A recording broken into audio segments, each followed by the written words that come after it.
It almost doesn't feel real going to the store and seeing these signs everywhere begging people to work, to see a shortage of goods, but that's the reality. And I will start this segment talking about the food shortages and how the media blames you and wants you to lower your expectations by saying, it can happen here. Whatever it is you think can't happen here, can happen here, and much of it is literally happening right now. It's fascinating when we see the January 6th committee move to have Steve Bannon held in contempt, to be criminally prosecuted. I don't think anything's really going to happen from that, but it is happening right now. We had tens of thousands of National Guards surrounding the Capitol with giant fences. Not only can it happen, my friends, it's happening. Here's some photos. I saw these photos from a couple different people talking about the creepiness that is the shortages, and particularly in one instance, how they try to cover it up. And it almost doesn't feel real until you go to one of these stores yourself and you see a lot of stuff is missing. A lot of stuff ain't there. For me, I mentioned this before. It was cream and it was bacon. Beef prices were through the roof. Can't get brisket at the local barbecue anymore. It's happening. And the media is saying, let me just show you this right off the bat. America isn't running out of everything just because of a supply chain crisis. America is running out of everything because Americans are buying so much stuff. Oh, the reason the stores don't have cream and didn't for 2 months was because everybody bought it all. It's a lie. This is what really triggers me. Because I went to the store and I asked them, like, hey, how come no cream? And they said, we can't get it. I was like, what? It was like a month where they couldn't get it. We did go to another store and we found a different brand. Not as big of a fan. Now we just go to the local farms. I think this is the future y'all need to realize. When people like Jack Posobiec say get out of the cities, don't take my word for it. Don't take his for it. Just sit back and see what happens. Because there's not going to be enough truckers. Getting resources into these cities is going to be tough. But that's their claim. It's Americans' fault for buying so much. Okay. Here's Press Herald. Food shortages are the next supply chain crunch. Yeah. Food. But don't people consume food on a regular basis?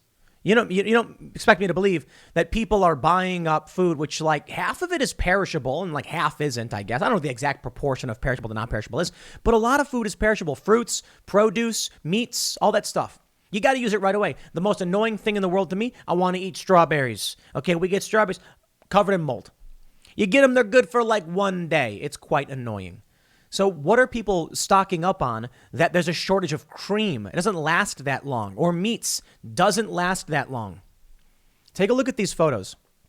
This is Mary Claire and Salem, probably pronouncing your name wrong. Apologies. My local Target can't even get me a Diet Coke. Look at these photos.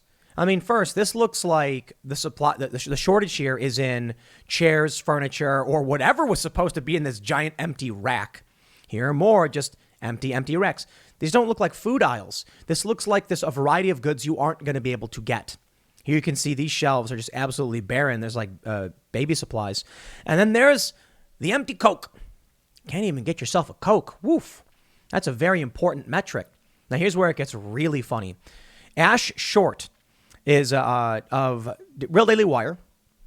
Says our Safeway appears to be trying to hide the supply shortage by using single lines of products to fill shelves, leading to this. When I first saw the tweet in passing, I was like, they're probably just facing. Okay, facing is when someone takes the product from the back of the shelf and pulls it forward because supermarkets actually have teams that do this because people will look down the aisle and not see it, what they're looking for, and then walk away. So they want everything to be up front. And then I realized, wait a minute, it's all French fried onions. Is that what it is? It's just all French fried onions. They took a single product and they put it all over the shelf to cover up the fact the shelf is completely empty. But I love the joke someone said. They were like, at least you can get your French fried onions and apple juice meal that you're so used to. Hey, maybe y'all should consider lowering your expectations. Have you thought about that? Maybe it's your fault all of this is happening. I mean, it's not like, look, well, actually, let's be real. A lot of people voted for this. And so to them, I'll say, yeah, it kind of is your fault. I can't blame you, for being misled. And Joe Biden is doing a piss poor job of all of this. There's a worker shortage, trucker shortage. It's not just Biden, it's Democrat policy.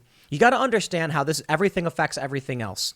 When Joe Biden shuts down Keystone, when Joe Biden bans fracking on certain land, then all of a sudden you have an expectation that there will be oil shortages in the future. Prices will go up because of it. So speculators get in driving the price up early. The price increase results in people requiring more money for work, and they can't, so they quit, and then cascade failure. It's not just that one issue from Biden. It's many, many issues. But I'm going to do something I don't normally do, but I am doing just right now. A lot of people know about this. This is safeandreadymeals.com. This is a paid promotional spot, but I do believe in this product. I did a promo for them like a week or so ago or a week and a half ago, but man, I genuinely hope you guys are paying attention and are taking care of yourselves. We've done a couple of videos on the Cast Castle vlog where it's like prepping for the apocalypse, and it's like half ingest, but not really. Like we're thinking to ourselves, what do we need that we're not going to be able to get? You think I'm kidding. Look, I don't know if the apocalypse is going to happen. I don't know if there will be no recovery. Maybe we rebound from this. We tend to be resilient. But I'm thinking to myself, you look at these photos from Mary Claire, and it's like utensils and appliances are not there at the stores anymore. And so I'm thinking, what might we need that we are not considering right now? And so we're talking like, we should go out and buy this stuff. We definitely need to, especially when it comes to expanding the business and wanting to do work. We're like, we need these things. We need them now. Safeandreadymeals.com is emergency food supplies. They've got listed here 3-month emergency food supply, and they've got a 4-week emergency food supply. I have a ton of these. I have a ton of them. No, seriously, like 50. And they're each bucket is, I believe each bucket is 2 weeks, or it could be each bucket could be a month. It might be a month. But check it out and look into it. I'm pretty sure each bucket says 4-week food supply. But actually, no, that's 2 buckets. So I think it is 2 weeks. Okay, whatever. Anyway, the point is, we've got like 30 employees here. I want to make sure that we're able to keep operating. I don't think I need this for the apocalypse, and I live out in the middle of nowhere. But last year, we're going on 2 years now that this stuff has been going down, that the shortages are getting worse. The media is covering for Joe Biden. And we've got, 3 more years of this? 3 more? And that's assuming that Kamala Harris doesn't win.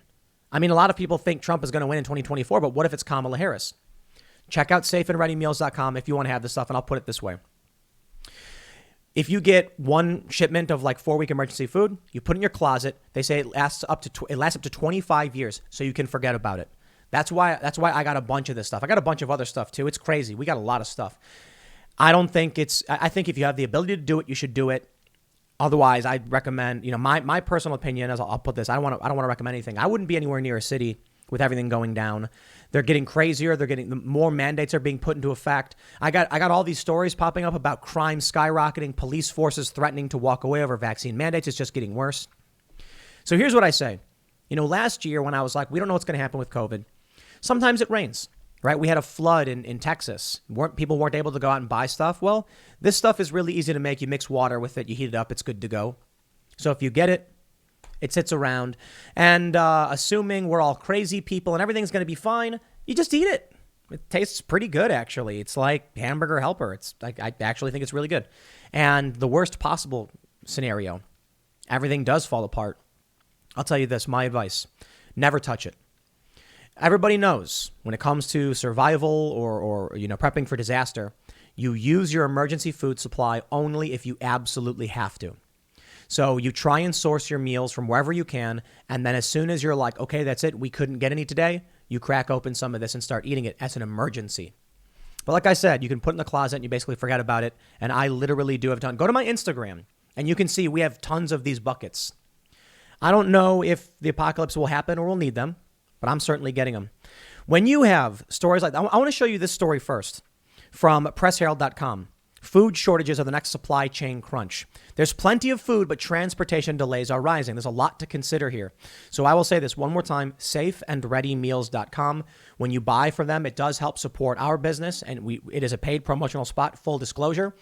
I rarely, if ever, read anything like these. I do it when I think it matters. There's a bunch of stuff they want me to promote. That's crazy. I won't do it. But I genuinely do believe it is a good thing for you to have. But check this out. There's plenty of food, but transportation delays are rising. Okay. Well, canned goods, I think, will be okay, right? If it's going to last you a few years and the trucks can't deploy, well, then we'll sit around and eventually those cans will make it to your store. What about milk? What about dairy products in general? What about meat? What about produce? What happens when a shipment of strawberries is laying in that big old bucket and they're like, we've got a week to get this out. And they're like, sorry, truck's backed up. Well, it's going to spoil. Then it does. So here's what I think you need to be concerned about. You might be able to get emergency food. Okay. Right now, there's Augustin Farms. They also do emergency food. They announced they're not even taking orders on their website anymore because they're overloaded. I don't know what'll happen. I want to say that. I want to make sure that's absolutely clear. But I do think that freeze-dried stuff you'll be able to get because they can get the strawberries, they can freeze-dry it, and then it's going to last 20 years, and they can put it in a bucket and be like, okay, ship it out when you can ship it out. But your fresh foods, the most important stuff you can eat, your fresh meats, if you're in a city, man, I think you're not going to get it. You know, we're out here with all these farms around us, so we can go to the farm and be like, you got some fresh cuts of tenderloin or something like that? And they'll be like, you got it. We go to the stores and they're like, supplies couldn't make it in. Press Herald says, in Denver, public school children are facing shortages of milk. In Chicago, a local market is running short of canned goods and boxed items. But there's plenty of food. There just isn't always enough processing and transportation capacity to meet rising demand. I love how they say it's the rising demand is the reason. Hold on. Were people not eating? Did people not eat during the pandemic? People ate all the time. So this doesn't make sense. They say more than a year and a half after the pandemic upended daily life, the supply of basic goods at grocery stores and restaurants is once again falling victim to intermittent shortage and delays. And that's basically the point made by Business Insider. Americans are running out of everything because Americans are buying so much stuff. This is the most insane thing. It's just, I love the insane propaganda. There are photos of trucks unable to move. Americans would be buying more stuff if they could, but they can't. Yo, we go out and try and buy stuff all the time. Okay. We need supplies. I remember we needed computers for new staff, and it was like, we go on these websites. Sorry, unavailable. It took us 3 months to get our computer made for the new studio. We were waiting on chip shortages, and it's not gotten better. And so they say, well, Americans are buying too much stuff. Okay. I just don't know what to say to that. We know that the ports are backed up. We know that the ports in LA are backed up. Ron DeSantis is now saying that they could open up the ports in Florida to help alleviate the crisis. Excellent idea. Look forward to it. So how are you going to come out and say, yeah, all of your goods that normally come in, they can't. The truckers who normally drive them, they aren't. They're not available. But the real reason there's no stuff is because you bought it all. It's insane how they spit in our faces and they lie to us. They absolutely lie. Back at Press Herald, they say, quote, I never imagined that we'd be here in October 2021 talking about supply chain problems, but it's a reality, said Vivek Sankaran, chief executive officer of Albertsons Co., who echoed the laments of other retailers. Any given day, you're going to have something missing in our stores, and it's across categories. In Denver, broken parts at the milk supplier's plant affected shipments of half-pint cartons, on top of disruptions at one time or another in cereal, tortillas, and juice. We've been struggling with supply chain issues with different items since school started, said Teresa Hafner, the executive director at Denver Food Services for Denver Public Schools. It just continues to pop up. It's like playing whack-a-mole. In Chicago, Dill Pickle Food Co-op ran out of certain dry goods because two main distributors haven't been sending orders in full in recent weeks. Early in the pandemic, panic buying was the cause of many of the out-of-stock situations that grocers experienced. Although the food industry was able to somewhat rebound, the sustained nature of the pandemic combined with the slow pace of vaccination globally and the recent surge caused by the Delta variant have resurfaced the problem. Please. You see how they're trying to do everything in their power to make it seem like the problem isn't policy? If you've watched the Timcast IRL podcast, you may have noticed something. Up on the wall behind me, I have a different guitar. I have purchased a Harmony Silhouette, one of the best guitars I've ever played. I am just absolutely in awe of the sound, of the feel. Brilliant guitar. No, that's not a paid promo. Why did I buy it? Okay, well, we're going to be putting on events. As you know, I play music, we record songs, and we also do original music for our shows. Believe it or not, we have in-house music production because it is better, it is cheaper, and we can do a lot more. So that means we don't got to worry about copyright. And in the long run, it's just going to be all around more cost effective. But that means we have to make an initial investment in building that studio and buying equipment. So I went to a music shop and I said, we want to pick up some guitars. I didn't get this guitar specifically from this one small music shop, but I decided to buy a couple and some amps. And I said, we just want to get what we can now because we know we need it and I don't want to put it off. We've got an event this Saturday. We're going to be using some of the equipment, and we're going to be setting up live stream music shows and comedy and things like that at the castle. So I'm like, let's get the stuff now instead of waiting, right? And then, it just helps us get it done faster. I was told by the proprietor of the establishment that if you were to order a guitar right now to be built, it's 15 months wait. 15 months. And he said, in fact, he thinks it's longer because they're not even making the guitars now. So the stock you see, he's like, this is the stuff that they have that's already been shipped. But we don't know when we're going to be getting more in. And so I was just like, okay, I'm gonna order what I can and what we need. And I'm not going to sit around and just cross my fingers and hope it'll be available when we need it. But I don't know what that means for everybody else, because I'll tell you this, as if my business could continue operating if people don't have food. Right, we rely on memberships at timcast.com, ad revenue. We rely on you guys buying things like safe and ready meals, and that helps fund all of this. But I fully expect that when it hits the fan, people are going to be like, "Sorry, bro, we love what you do, but we've got to put money into food and things like that." With hyperinflation, I absolutely expect us to get hit by that. So I'm trying to make sure we can hedge our bets and set up a business in a way that we can persist. And I think, to be honest, I definitely think we're at that point where we'll be able to keep operating for a very long time. It's fantastic, and it's all thanks to you guys, especially the people who go to timcast.com, become members. It is all thanks to you. But I don't know ultimately what we do in the event of a serious supply chain breakdown that becomes something more permanent. What you need to understand is that they kept saying inflation wasn't going to happen. Inflation won't happen from the mass spending. Then when it started to happen, they said, well, yes, of course, but this is just due to the massive demand. It will go down. And then we hear it's just transitory, right? That's what it means. It's just transitory. It will eventually go away. It's just this massive demand and lower supply. Then they said, inflation is here to stay.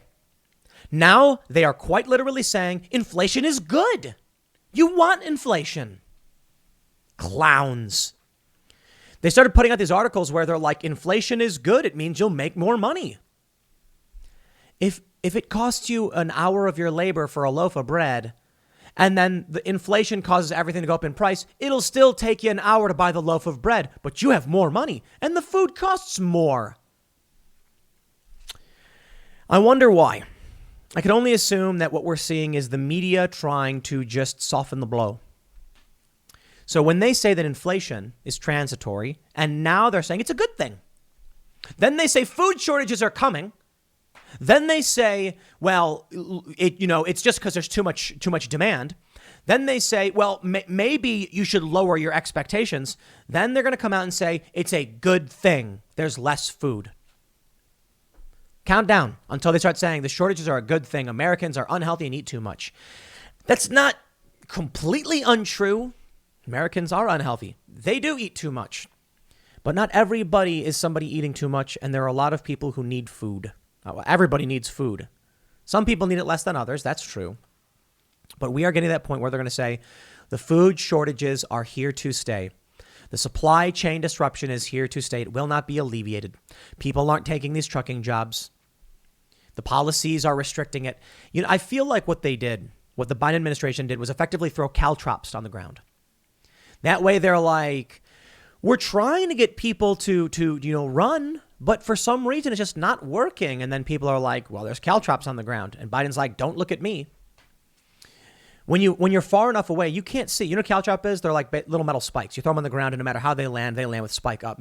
It's a weapon so that people can't chase after you, right? Throw them on the ground. So from far away, you see a marathon race, and people are walking really slow, and you're like, why aren't they running fast enough? And then Joe Biden comes out and says, something's wrong with the runners, so we're going to go ahead and announce that you're now allowed to run 24/7. And the marathon runners are still not running, and they're still walking very carefully. And what they're not telling you is that before the race, Biden threw the caltrops on the ground with his policies like ending Keystone. with the mass spending of money with the Democrats. And don't forget, Trump's involved in that as well. But for now, it's on Joe Biden as he's the president. Trump absolutely deserves a portion of the blame. But up until COVID, things were going well. Now, well into COVID, things have been getting worse. We had a period where people were saying things were getting back to normal and they were getting better. And then we see Biden's leadership has just been catastrophic. Oh, I'll give you an example. Vaccine mandates. We're already seeing Delta, Southwest disruptions. When people can't fly, they can't work. When they can't work, stuff doesn't get made. Why couldn't they fly? Southwest was dealing with people calling in sick. Not an organized sick out, but yes, a lot of people were protesting vaccine mandates. The CEO came out and said, Joe Biden made us do it. So it all trails back. The responsibility lies with the leadership and then ultimately with the people who are willing to vote for this stuff. So here's what you can do. Keep following the news, keep paying attention, make sure you're going to other sources. Look, the supply chain shortages seem to be intermittent right now. I don't know what's going to happen.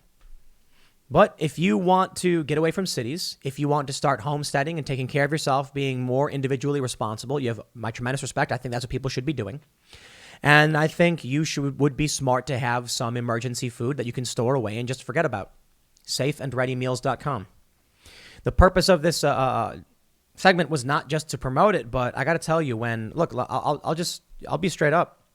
You know, when I saw this this tweet from Mary Claire, I'm just like, man, it really does feel like it's close to home. You know, it's starting to hit. I'm in the DC area. These are people who live in the DC area, I'm pretty sure. And it's starting to affect us. Where we are in the studio is about 1 hour from Washington, D.C. Okay, so when I tell people, I told some journalists, I was like, I'm in the D.C. area.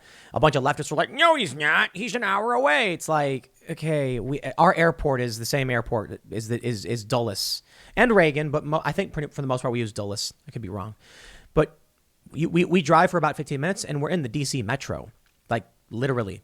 So when I see people posting this stuff, empty shelves, I'm like, man. The Washington Post. Don't rant about short-staffed stores and supply chain woes. Try to lower expectations. I don't completely disagree with them. I mean, it's funny the story exists. It's basically saying give up. But a lot of people are mad at the Washington Post. Let me just stress, you should lower your expectations. Do you have high expectations for Joe Biden? Lower them. Maybe that's what they should have said. I'll put it that way. I'll leave it there. Next segment's coming up at 4 p.m. over at youtube.com/Timcast. Thanks for hanging out, and I'll see you all then.